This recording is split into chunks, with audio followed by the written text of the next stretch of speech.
Assalamualaikum warahmatullahi wabarakatuh. Waalaikumsalam warahmatullahi wabarakatuh. Semoga Buya dan santri Al-Bahjah sehat-sehat selalu. Amin, amin ya rabbal alamin. Amin. Saya hamba Allah dari Indramayu izin bertanya. Begini Buya, saya pernah mendengar dari medsos bahwa belajar dengan Sayyid atau Habib yang bodoh lebih bagus daripada belajar kepada 7 atau 70 orang alim yang bukan Sayyid. Apa betul seperti itu Buya? Mohon penjelasannya. Terima kasih Buya. Wassalamualaikum warahmatullahi wabarakatuh. Perbandingan semacam itu perbandingan konyol. Jadi aneh, bukan pembandingannya semacam itu. Artinya perbandingan yang konyol, jawabannya juga nggak perlu.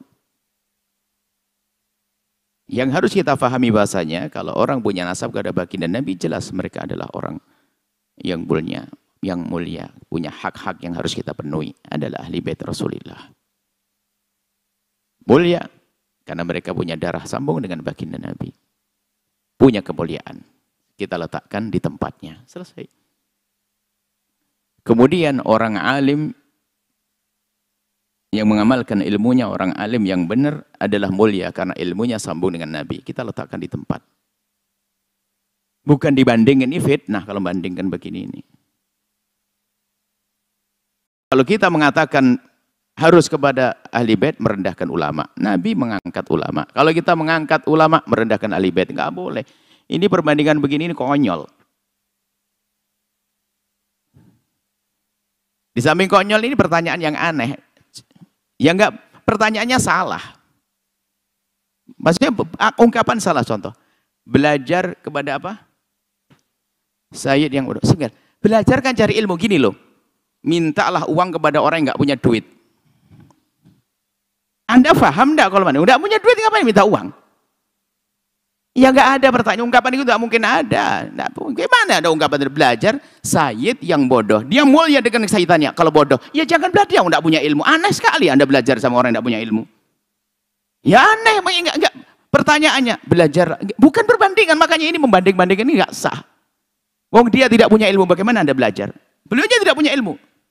Muliakan karena dia seorang sayyid punya nasab. Ya, akan belajar. Ya enggak dong. Oh, enggak punya ilmu. Aneh sekali. Makanya perbandingan begini konyol. Saya yang cerdas dong. Bandingannya aneh. Saya minta ada 2 orang. Satu punya duit, satu enggak punya duit. Cuman yang enggak punya duit adalah kerabatmu. Lebih baik kamu minta duit kepada kerabatmu yang enggak punya duit daripada enggak punya duit minta duit. Bagaimana Anda ini paham enggak punya duit? Jadi maksud kami itu, cuman kadang-kadang bahasa-bahasa begini menjadi sebab kita merendahkan, naudzubillah, merendahkan ahli bait Nabi, sisi merendahkan ulama. Enggak boleh, ini kalimat yang enggak sah.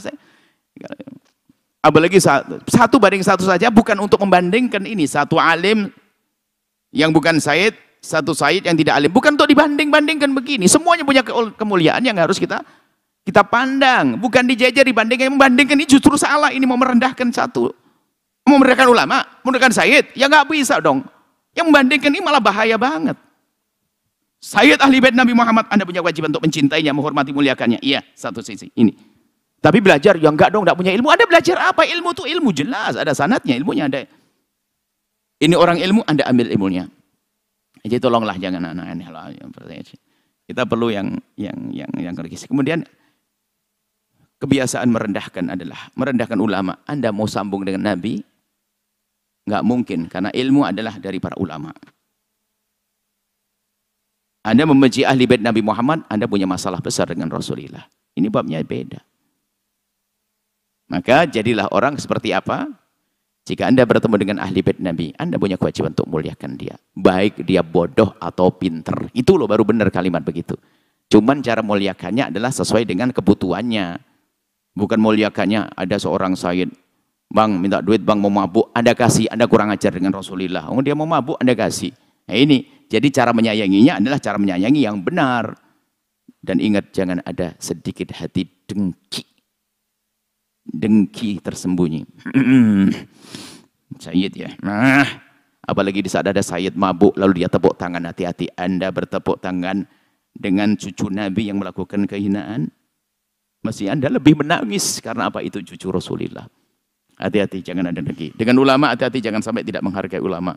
Karena mereka adalah warasatul anbiya. Ya, seperti itu. Jadi, dengan ulama, belajar dengan ulama. Belajar dengan orang yang berilmu dong. Yang jelas ilmunya dong. Sanad ilmunya harus ada. Ilmunya jelas. Belajar itu harus ada. Belajar kok kepada orang yang tidak berilmu, ya nggak mungkin dong. Nah, seperti itu.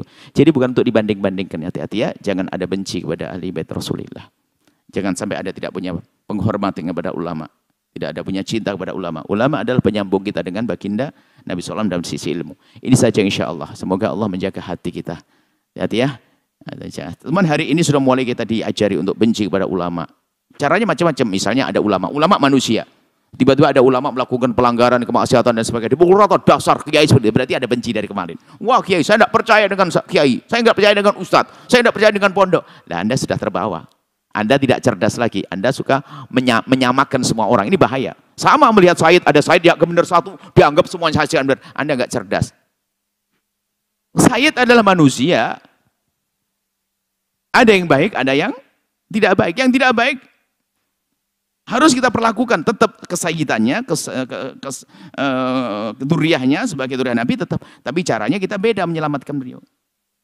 Nah seperti itu, jangan sampai kita ini. Pokoknya jangan hawa nafsu deh, membenci ulama sekarang dengan dengki pada ulama, jinde saya dan sebagainya. Hati-hati, kita punya hitungan. Allah Maha tahu di hati kita, hai hamba Allah. Cuman sekarang ada upaya-upaya kebencian. Ada mungkin pondok melakukan satu kesalahan. Mungkin ada ustadz yang berkhianat dan sebagainya. Kita dengar berita ada satu pondok misalnya ustadznya atau ustadzahnya begini-begini. Langsung komentar banyak. Makanya saya tidak percaya dengan pondok. Bahkan paling dimakan sama kiainya dan sebagainya. Memang ada yang makan begitu ada. Tapi jangan dipukul rata dong. Makanya milih guru itu penting. Kita gampang menyamakan. Gara-gara Said yang nggak benar dipukul rata semuanya Said. Anda punya dengki dong kepada duriah Nabi. Hati-hati. Mestinya Anda nangis dong. Ada duriah Nabi melakukan kesalahan pelanggaran, nangis. Kemudian Anda berusaha untuk menyelamatkan beliau. Begitu. Bermasalah kita adalah benci. Benci siapa saja. Dengki. Dengki pada orang biasa saja nggak boleh. Apalagi kepada ulama. Pada duriah Nabi. Hei hamba Allah. Ini urusan Anda pribadi kepada Allah. Saya tidak mengatakan Anda semuanya. Urusan Anda dengan Allah. Anda punya Tuhan Allah yang maha tahu tentang hati Anda, sudahlah. Kalau saya pura-pura cinta tapi saya membenci. Saya pura-pura cinta ulama, saya dengki. Allah tahu kok. Saya pura-pura cinta ahli bait tapi mendengki, benci. Biar alasannya saya ingin selamatkan dia, wah saya ingin nolong dia dan sebagainya, tapi sebenarnya saya menjerumuskan. Allah Maha tahu loh ya. Urusanmu dengan Allah, hai hamba Allah. Ya seperti itu. Wallahu a'lam bishawab. Sahabat Al-Bahjah TV, setelah menyaksikan video ini, jangan lupa bersolawat kepada baginda Nabi Muhammad. Shollu ala Nabi Muhammad. Allahumma sholli alaihi wa ala alihi wa sahbihi.